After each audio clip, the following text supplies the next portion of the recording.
That's the most important so far. Start doing that now. Yeah. Just a second, guys. And and like this. Oh, just a second. Can you see my screen? Yeah. Yes, perfect. Yeah, I can see it. At least I. All right, yeah, ladies and even gentlemen, that's a pleasure to have gentlemen in our team as well. Yeah, today we'll talk about service and teaching at Green Forest. And being the representative of the administrative staff, I must admit that the right service and exactly the way we treat our customers, our students, let's say so, yeah, makes 50% of the success along with the good teaching skills. So I would say that it's the attitude, yeah, that has become of tremendous importance, especially during these psychologically, emotionally vulnerable times. The way people feel, yeah, will influence either they stay with us or continue looking for something more comfortable.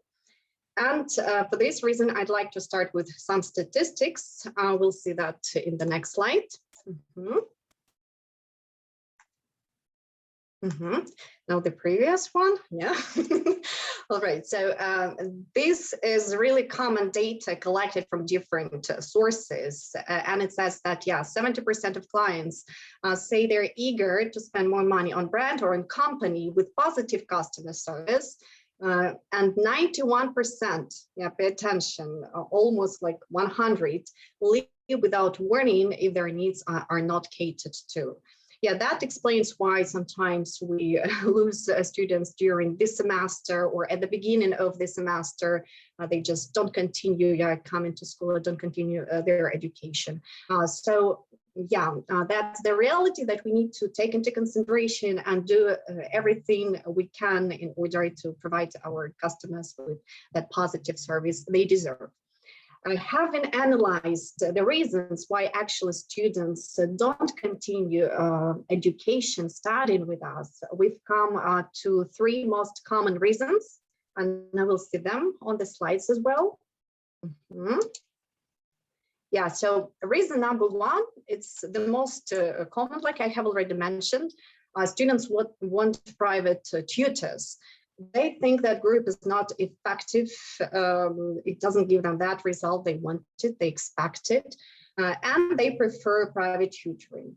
In other words, what that might actually mean, students are saying, I want more attention. Yeah, I want to be heard. I want to be corrected. I want to be directed. I want to be noticed, and I want to be appreciated. And these all factors are really important within the first moments of your lesson. So within the first moments when actually a student enters our office, and it starts with administrators, first of all, and then it continues in the room where students appear. And here is the very important moment. Do you actually believe that this individual approach is possible within the group?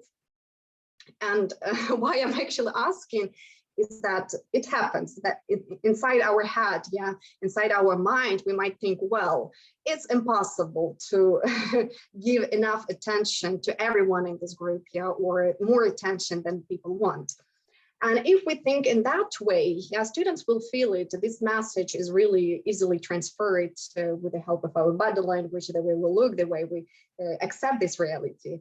The first thing we need to start with the way we see this situation. The reality is there are always stronger students and weaker students. So who do we need to be aimed at? Of course, the weaker students, although it's much more comfortable for us to work with stronger ones. But the weaker students are there who need special attention, and they are also there, yeah, to get this product from us and the right treatment as well. So try to notice those eyes, those signals students send to you from the very first moments, yeah, when they are in the room, and to react to them. Not everyone demands that much of attention, and that's the good thing. The only thing you need to identify those attention seekers, those lost students who need that attention, and please provide them with what they actually need, with what they actually expect. And these are not going to be all 12 people. Usually these are 2, 3, sometimes maybe 4. And if you regroup them, yeah, from the very beginning, they will not be lost because they see that there are other slow and demanding students, yeah, demanding attention, I mean, and it will be easier for you to direct attention towards that group. And you will have enough time for attention towards everyone else as well.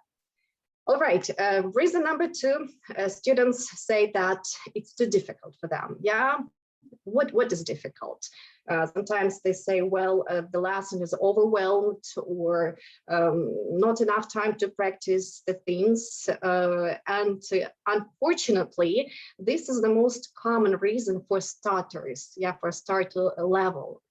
Again, what students need is that they don't feel that like they are weaker than others, or they're behind others. They are afraid of seeming not as smart, not as fast as others. And what you need to do is to simplify things for them as much as possible. Yeah, simplifying for lower levels, especially essential, yeah, from the very first, again, minute, second of your lesson, and slowing down. And again, yeah, making students feel that they are accepted with their level of understanding, not expecting them to understand everything right at once. And it's okay for them to see that some things can be difficult, and you're there actually to help them to overcome these difficulties, yeah, in understanding. And reason number 3, students quite often say, well, I didn't get the methodology, I don't like it. Of course, they don't understand what methodology is. And if you ask them to explain, most likely they will say, okay, methodology, that's it, what do you want from me?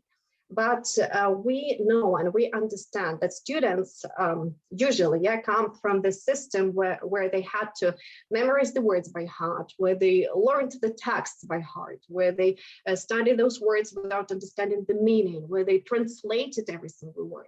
And when they come to our school and they see totally different system, they are shocked. They think something is going in the wrong way because they don't see what they're used to. And if we don't explain from the very beginning why we do that or another thing in that way we do, they will think that methodology sucks and it's not working. So try to include methodological tips into your lesson. I would say like every lesson, I understand it's impossible, but like that's my dream, yeah? Like to have those methodological tips, maybe when you write in your homework for your students, yeah, some pieces of advice that will help them to learn the material better. Or explain why you read the text several times. Why should they read the first time really quickly and then in details? Why they are to listen to the same text over and over and not only 2 times? What do they need to concentrate on? Why are they regrouped? And by the way, this is really nice to explain them from the very beginning, but because, yeah, there are students who don't like that thing with being regrouped, to mingling and so on. So why not to explain what stands behind these methodological things and why they are effective? And another category of students say methodology because they don't see the result. And the question is why they don't see the result. Well, maybe because their needs are not met, their expectations are not met. Why are their needs and expectations not met? Maybe because they are unknown. And that's what you are to do, again, from the very beginning, or even during the process of education. Try to know why the student has come to Grand Forest. It's not going to, or maybe it's going to be a surprise that not every student comes here for English. Yeah, there are students who come here for entertainment, for fun, to get away from stress, from family, from problems at work, and so on.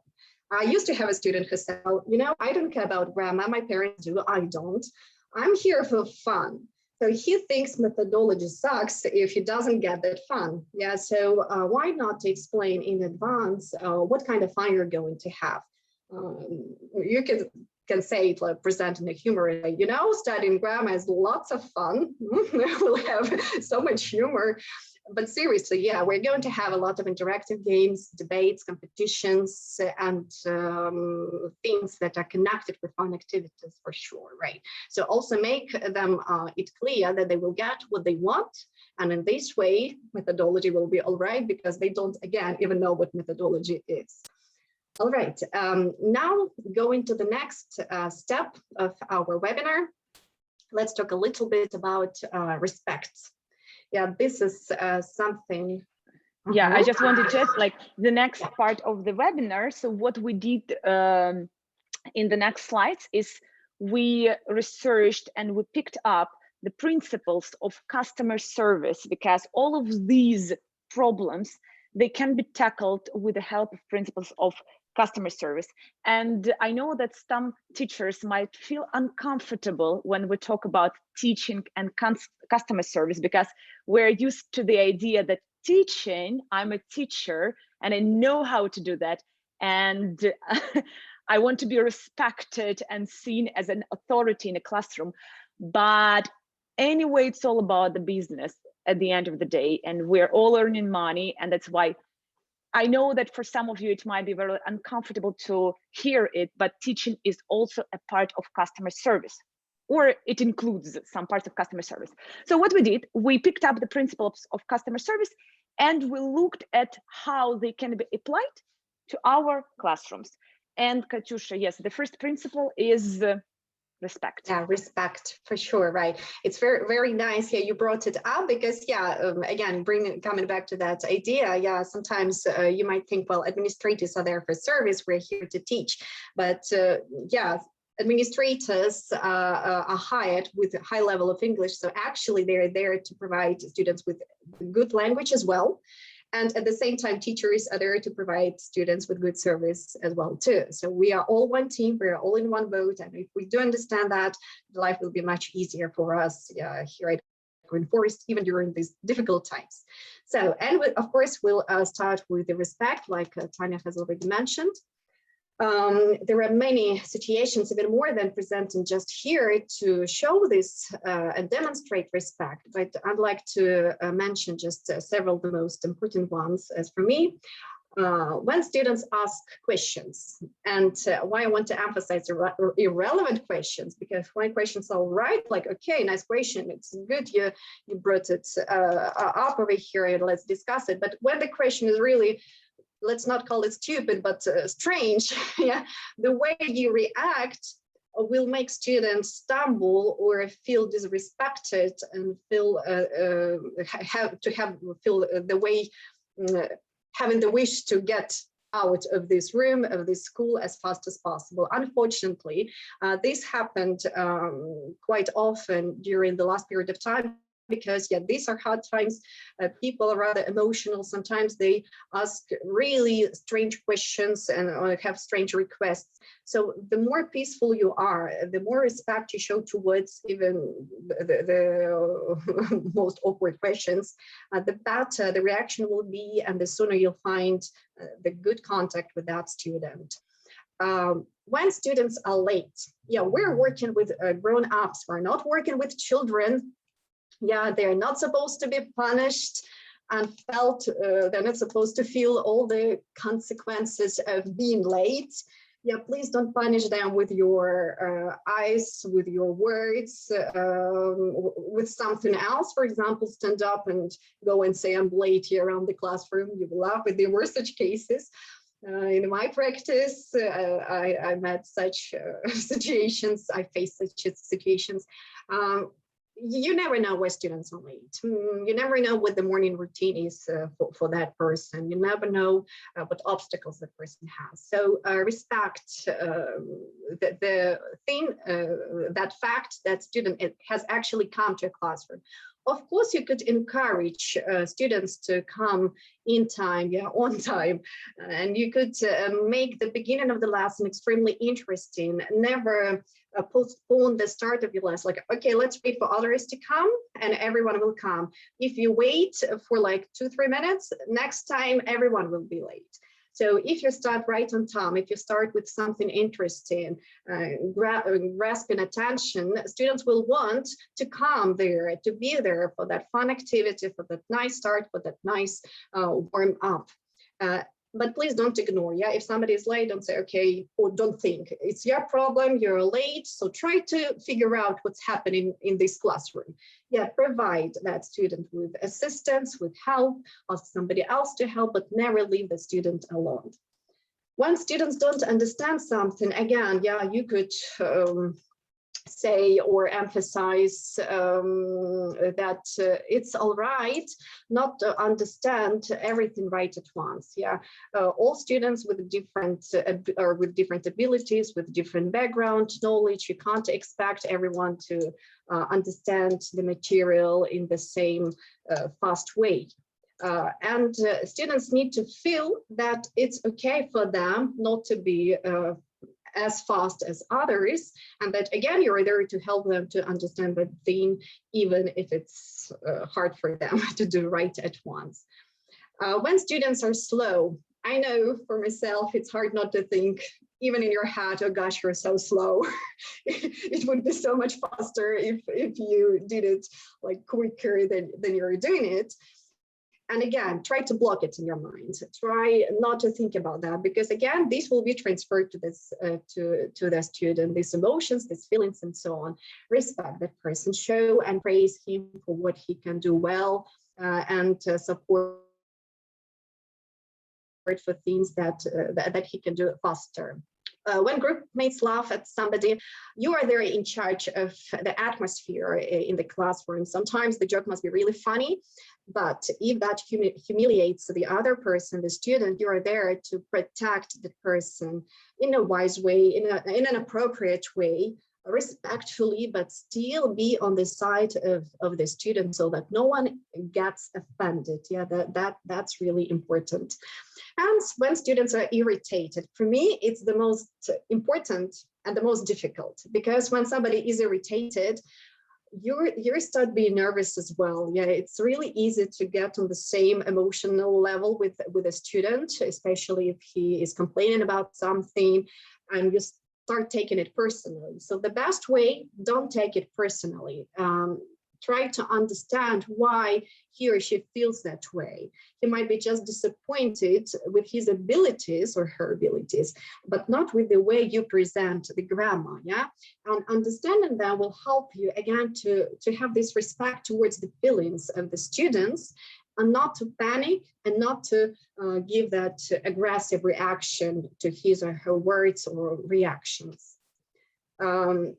Actually, everything that can help us, or the most essential part that can help us to show respect, is one easy and simple step is to smile.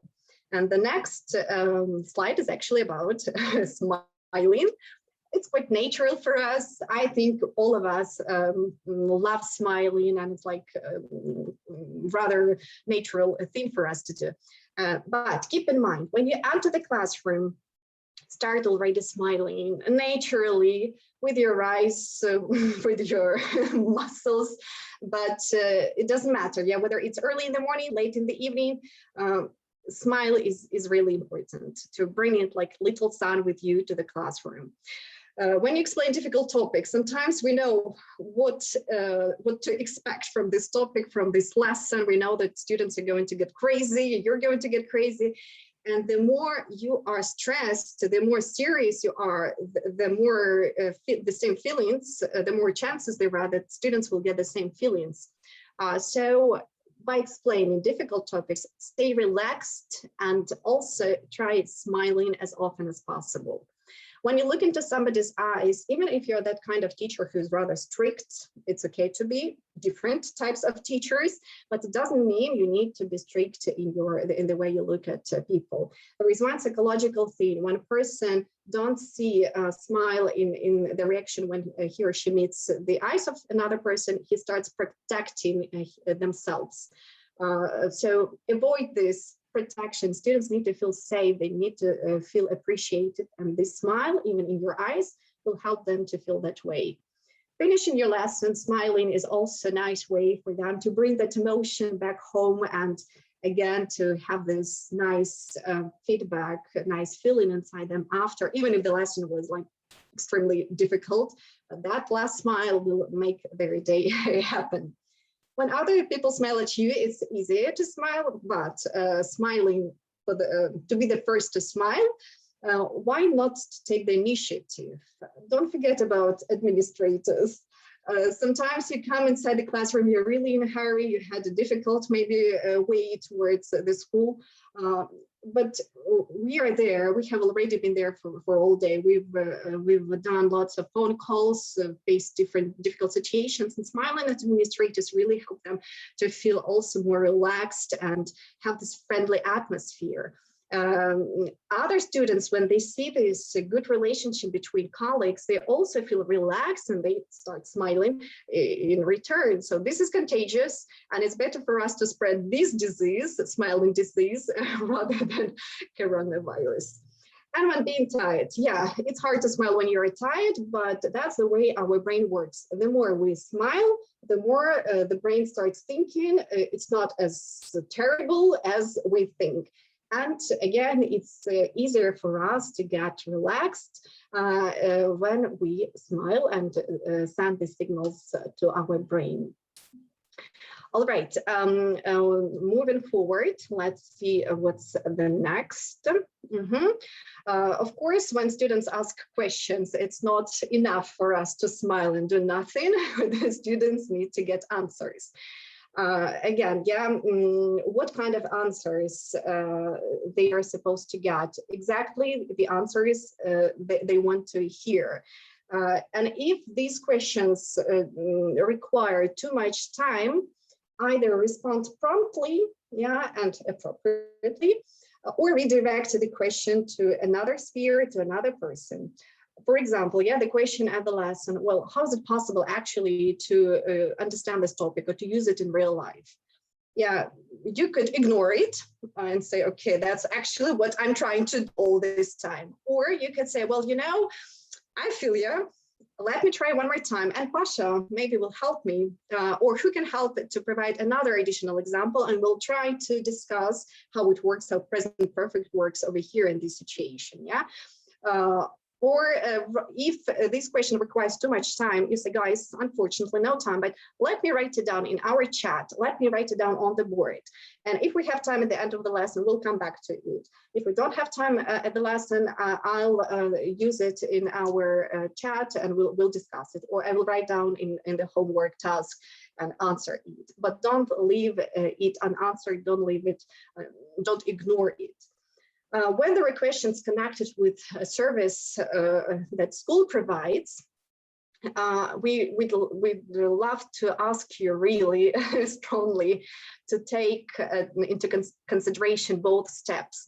Take the student side and take the school's side. It's easy for you to take the student side because you really understand why the person sometimes thinks or says something. For example, why can't I get the access to the book after I finish my education? One way for you is to say, okay, you know, I'm also like, I'm so mad about that because it's so easy for any, I don't know, worker to click that button to make the access longer and for you not to suffer. I'm with you on this side. Yeah, that's terrible. I feel what you're saying.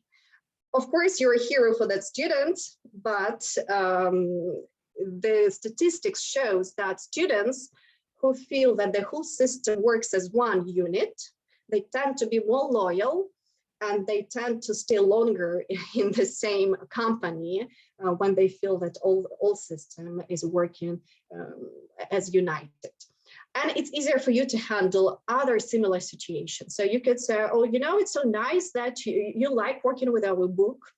Yeah, I feel it. I'm really sorry to have this feeling.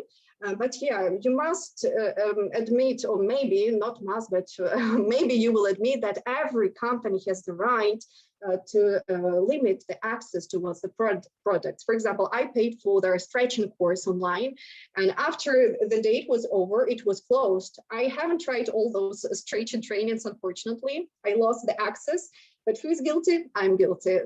That's life, yeah. And good news, you have the access for the book now. You can buy it on Booyah, and you have the special promo code for that. So please, these two important factors, student side and school side. Yes, you're an amazing teacher, but you're working for an amazing school. This is cool combination. All right, now I guess I will go, give the word to Danya. Yeah, we will, that's us who will let you get a little breather and have some rest. The next slide is somehow connected to responding to students' needs and commands and so on and so forth, because the next slide is listen. And here we have to listen to our students in different ways. We listen to their like what is difficult for them, what they have problems with, what is good, what they like. So we have to be an active listener in order to cater to our students' needs, to understand them better and to work further with them. I've got here some points that I wanted to pay attention to. First of all, have an open mind while listening. And actually while conversing with your students, because sometimes the way we see some things and the way our students see some things, they are different. And you might have noticed that when we have some debating tasks or discussion tasks, your ideas are different from your students' ideas. And here you should really try not to impose your point of view to, on your students, but listen with respect, with understanding, because all of us, we're people and we have different points of view on different things. Number two, encourage informal discussion with students. You might have noticed that sometimes when you get into the classroom and the whole class is silent, nobody is talking to anybody. And it's like this tension, everybody is waiting for the teacher to come. From what I've done, I tried to have these informal discussions at the beginning of the class about their weekend, how the grammar class was, and so on and so forth. So that the next time when students get into the classroom, they start talking on their own, not waiting for me to come and to start the conversation. And here it will help you to understand them better. It will help you to see what their life consists of, what is important for them. And it might help you to establish this mysterious rapport with your students.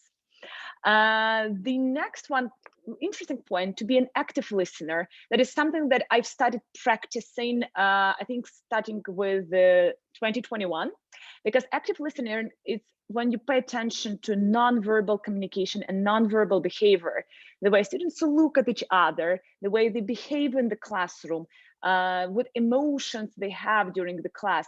And it helps a lot to understand how you need to deal with different situations in the classroom, because once you start noticing different small nonverbal hints, it will help you to understand, oh, okay, I think they didn't understand something here, or we need to pay attention to something the next time as well. So it will help you to see what students feel, because not always students tell about the emotions and feelings, but sometimes you can see what there is. And ask questions. It's very important that in order for us to listen, we need to know what to listen to. And that's why here are different questions to ask about. As far as I have already mentioned about informal discussion, you can ask about them, their day, their grammar lesson, their weekend, whatever. Ask questions about the class. What was difficult for them in the class? What was easy? Ask questions about their progress, how they are doing. Is it difficult, like the whole course, or like what they find interesting in the course? So ask different types of questions. This will allow students to feel valued, and this will allow you to get more information about your students and to become closer to them. And be genuinely interested in their lives, because again, that's one more thing that I've noticed. Some of, like, we have a lot of classes, we have a lot of students. It's very difficult to be genuinely interested in their lives, but nobody wants to hear something like, yeah, sure, because we feel that this person is not interested in you as a personality. That's why if you, a person, let's put it this way, if a student is willing to tell you something about their life, listen to them. It means it's important for the student. And here I put one more thing. try not to be too imposing, because in this case, if you are asking too many questions and you're asking everything about their lives, it is really strange and creepy. That's why find the balance. We are interested, we are willing to listen, but not too much. As always, balance is what works. Moving on to the next point, that is my favorite point, and I found that in teaching that would helps a lot. It's organizing your work. And here I'm talking about system. You should have a system in everything. Here I've got some examples. For example, we know that we are to upload homework in 24 hours after the class. So students expect that. And if we don't do that, the system is not working. And for them, yes, like the system is not working, something is wrong. Psychologically, we don't accept it. That's why upload on time. In Damashq Online, try to make everything clear for students, not just like random files and random links for them to figure out what they need to do that, but clear instructions. And it would be amazing if you put just like 1-2 sentences about what you did in the class, because these are especially those students who miss the class, need this information.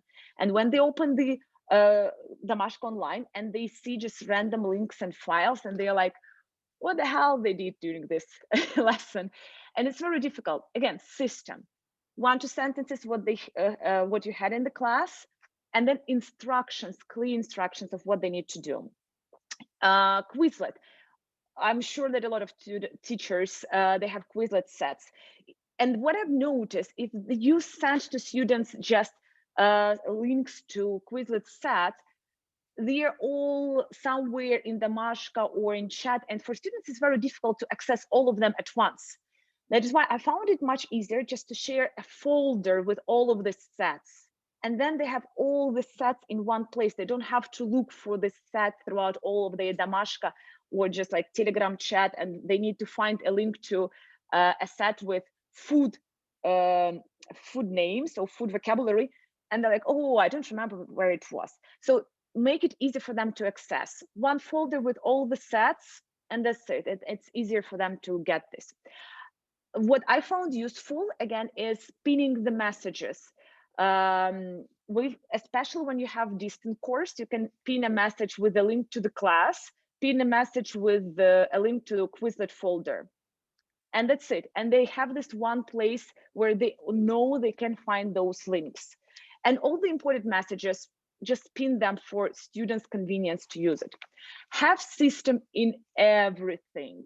If you have home readings, for example, and you know that every 2 weeks on Monday, we check home reading. So do it every 2 weeks on Monday.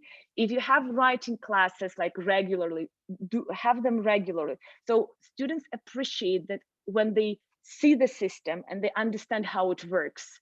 Because for us as teachers, it might be clear. For them as users, they are so lost in all of these links and Quizlet and platform and reading and so much stuff, so that they need to see the system and how it works, and it have to be regular. And that's why I've got here one point about writing task, that if you do the writing task, don't check it for 2 weeks. In 2 weeks, nobody remembers what there was in this writing file. That is why I know, for again, if you have a lot of students, it's difficult to check all of the works on time. That's why I usually have writings before the weekend, so I have enough time to check the writings. So organizing your work, that's it. And one more important thing, it's about all the Green Forest initiatives, such as promo codes, sales, events, all of these things that administrators are supposed to tell them about, and they do tell, and that they can find on social networks. Notify your students about it. Again, that will help them to see the system and how it works. Even about special courses and clubs, we tell at the beginning of the semester about those, but it doesn't hurt to mention it one more time in 2 weeks, in 3 weeks, after a month of studying, because students might just forget about it and not know where to find all of these things. That is why, for me, that's the most important, organizing and having a system. If students see the system, they know how it works, it's much easier for them to perceive all of this information. And one more point that I wanted to talk about is offer an empathetic ear. It's very connected with listening and respect. And the main idea here is don't leave their complaints unanswered. Sometimes they might say that, so difficult. And you're like, or I don't know how to read books. And that's it. That is why always try to listen, and if you can, if it is possible, give commands to their complaints and to their worries and concerns. For example, it's difficult to learn the language. Okay, you can at least say that yes, at the beginning it's difficult. You will get used to it. There are some tips that you can use. By the way, you can have and you can complete the same tasks on our platform that we did in the classroom. It will help you just to perceive the information better and just to recall what we did during the class. So we know it, they don't know it. That's why we'll listen and we offer some solutions if we can. There is no time to do homework. This semester, I have a student who, she just tells me, I have no time to do homework. One option, you can say, I'm sorry, but you have to do that. Second option, okay, I will tell you which tasks are the must and which ones you can skip and complete when you have time. Two different solutions, but guess which one will work and which one actually helps the student to cope with their homework. I don't understand anything. All of us have heard this command. And again, you can say, I'm sorry, or you can ask your students to kind of figure out on their own, first of all, what they don't understand and help them with that. Ask questions, help them to understand, to figure out where they have problem. And then maybe, if it is possible, to offer the solution to this problem. So the most important, they have some complaints, they have some concerns. We're trying to offer a solution. It doesn't take a lot of time, but they do appreciate that, okay? And we are moving on to the next point. Katyush, will you pick up from here, please? For sure.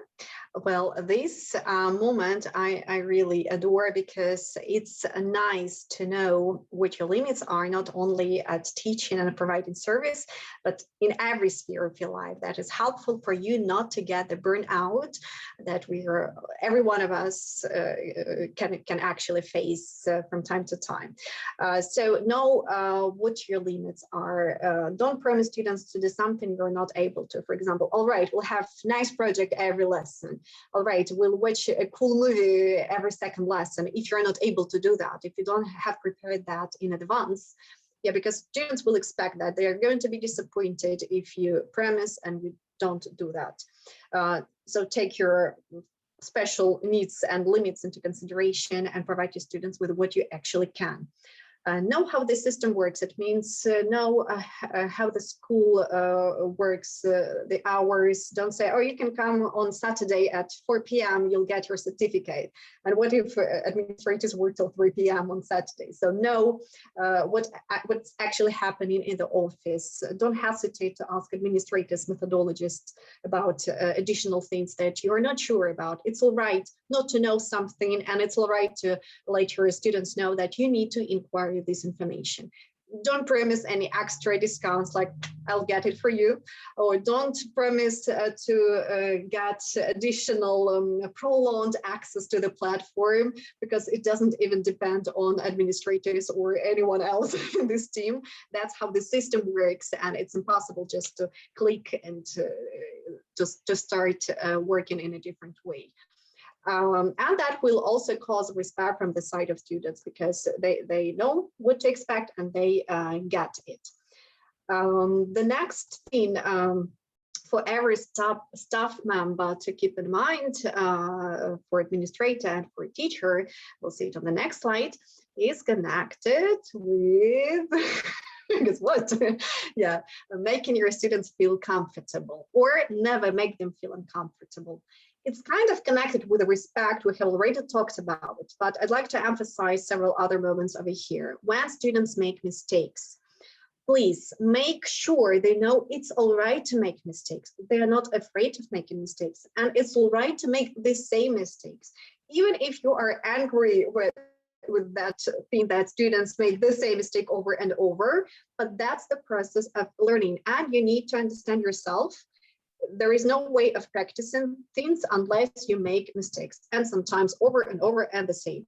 So it's all right. Yeah, don't laugh at those mistakes. Well, if it's not like, okay, yeah, and it's like natural in that situation.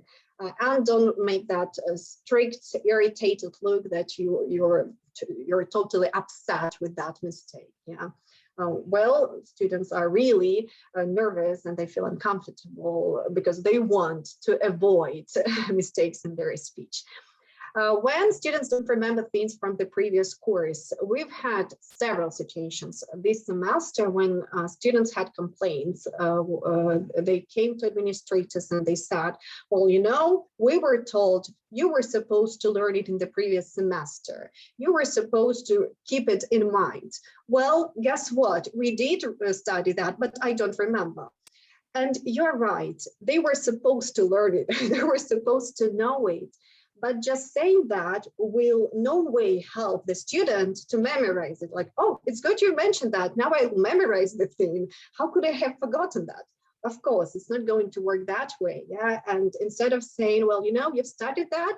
Okay, let's revise it one more time. Sometimes for you to say that phrase that, oh, you know what, we've studied it in that lesson. We studied it 2 weeks ago. Will take the same time as you repeat this information one more time or ask somebody else to repeat who remembers. Yeah, so don't waste your energy and time on negative emotions from the side of students and your own.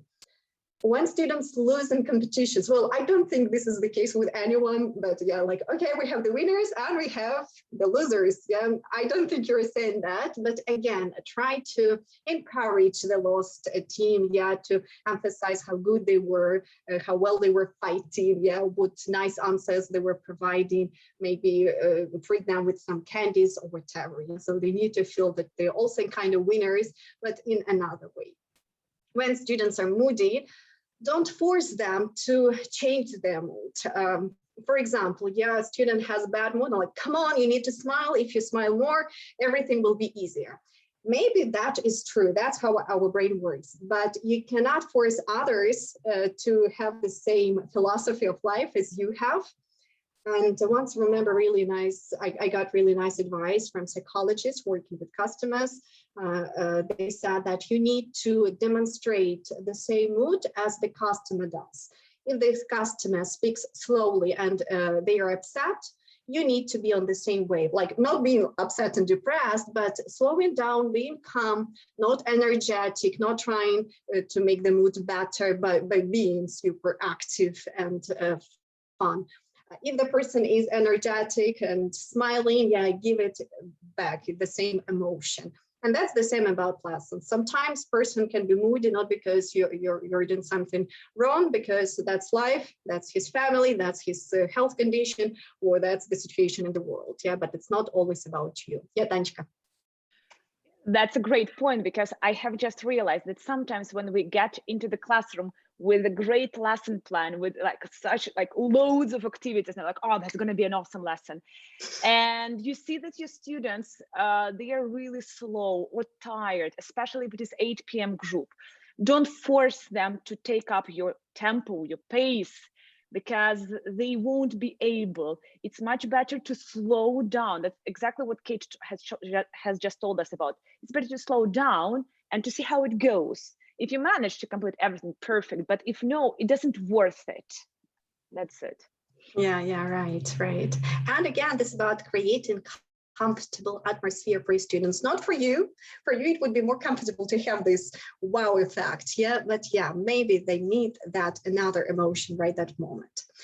All right, and of course, the mood can be connected with the way you lead your students towards it. Sometimes you can anticipate the situation while preparing for the lesson, you know for sure, okay, this topic is going to be really difficult to get, to accept, to acquire, or think who might be this topic difficult for, what kind of students, what can be done to help them to get easier through the stress. Yeah, anticipating difficulties will really help you to face them. During the lesson, face it, acknowledge that not every lesson will have a super nice flow and everything is going to be smooth and, you know, in the way you expect it to be. Just acknowledge, accept it, face it, and know that there are going to be lessons when you're upset with yourself, with students, with the way something went in the wrong way. When you face it, yeah, you try to solve it. Yeah, think what you can do to influence the situation, to provide to the students with additional assistance, help, or maybe if that's connected with understanding the topic, well, suggest solutions. All right, guys, we can think about additional class for this topic. Let me talk to administrators and we'll think when we can, when you can, and when the school can. Yeah, let's go through this topic one more time, or let's revise it the next lesson, or I will upload this information to Damashka and you'll see the slides again. You'll go through this material one more time and we'll talk about it in our chat. Yeah, for example, so suggest solution. There is always solution and there is no panic and no frustration. If you can concentrate, if you come down, if you can concentrate, you will find that solution. Or even if you don't, say, okay, let me go back to it. I know you're disappointed, but we'll find the way out, even if it's not right this moment. And the more positive feedbacks you give to your students, the more controlled the situation is emotionally and in the way you conduct the lesson. So what we're trying to say with the help of this demonstration is that you can always take the ownership of what is happening during the lesson when you are trying to predict, anticipate, face, solve, and staying positive and giving positive feedback to your students. That is of really big importance as well. All right, now back to Tanya.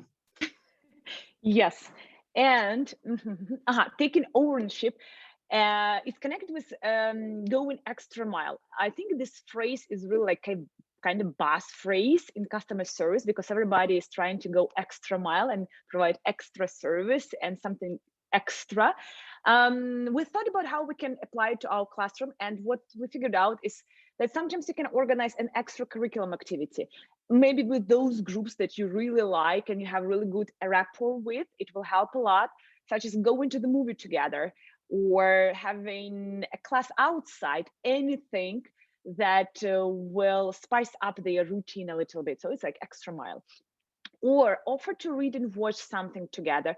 Again, it's not on our program to have extra readings and extra listening with our students, but that is something that you do from on your own. And that is, again, the extra mile, something, a kind of perk that you provide your students with. And then they go to the next teacher and they're like, oh, we're not reading anything here. Why? We want to read. But it just proves how great you are that you provide this extra mile. Teach them how to learn effectively. That is really connected with the problem of methodology, and students don't know how to learn. And again, we are like our first function as language instructors. But I think nowadays, when everything is changing, we're also learning instructors. So we not only teach them the language, we also teach them how to learn effectively, how to use our online platform effectively, how to learn the words effectively, and so on and so forth.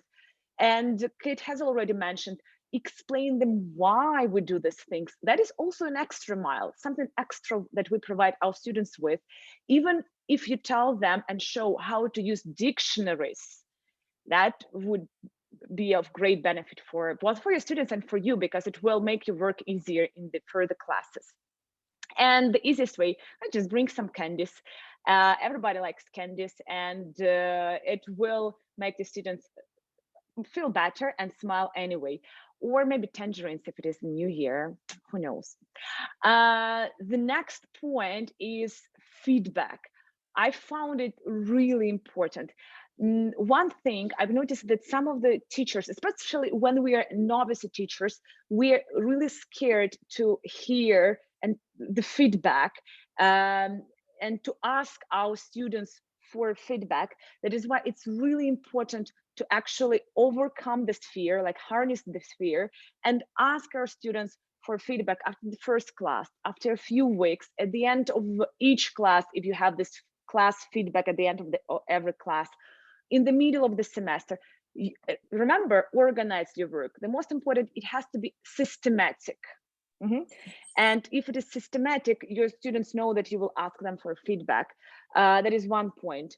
But the more, even something which is more important is exploit this information further. Because if you ask them for a feedback, but you do nothing with that, students see that it is just in vain, and like there is no reason to actually tell you anything.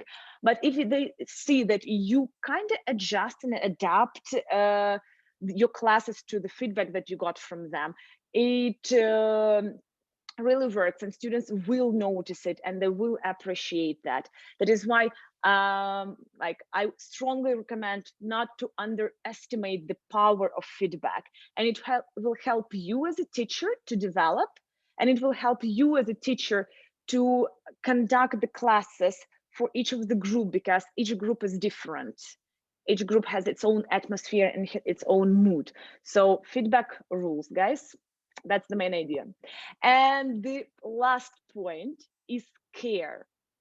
Not a lot of things to tell you about here. Care is care, and I hope all of us, we do care about our students genuinely, and we're interested in their progress. We are not just teaching for the sake of teaching. We are teaching because they want to learn. And most of our students, when they come to Green Forest, they want to learn something. Some of them, they want to have fun. That's why the second point is to establish rapport and to provide this friendly learning environment. But anyway, it's all about care. And that's why we're trying to help them out where we can and to find the solutions. Because you, a teacher, you are the first person that they will talk to, and you are the person that they trust, and you are the person that they look up to. So you are that person that can help them. And just keep it in mind. Believe me, they remember their teachers, and they remember teachers that cared about them. And that is something that stays with them forever, okay? On this positive moment, these are all of the tips that we have for you, how to apply customer service to teaching. Katyush, do you have any other points that you wanted to mention before we finish? Like we could talk about it forever. I'm really sorry we made it so long. Yeah, but at the same time, we understand there is nothing like super new for you, but maybe you started thinking about some aspects that you didn't have time for and energy for. Please think which aspects of your service, of your teaching areas need more attention from your side. Maybe starting even from one idea, if you implement it or put more efforts into it, will make the difference already the next lesson. Thank you anyway for your attention. Yes, and I do agree. I do agree with Kate that you don't have to take all of these points right now and just try them, but choose one and experiment with it and see how it works. We had a few questions, or even not questions, but points in the chat. The first one was about the book, Hug Your Customers.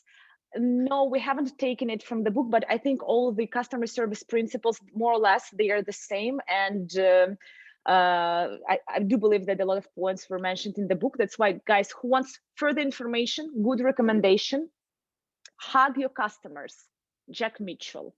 I like the name. I'll definitely check it out. Great. Ksyusha Muravskaya has a great suggestion for those students who are late, that you can start with discussion activities, so that if students are late, they can easily join any of the group and just keep on discussing it. And thank you very much. Nice. Oh, thank you for your thank yous. Right. Yes.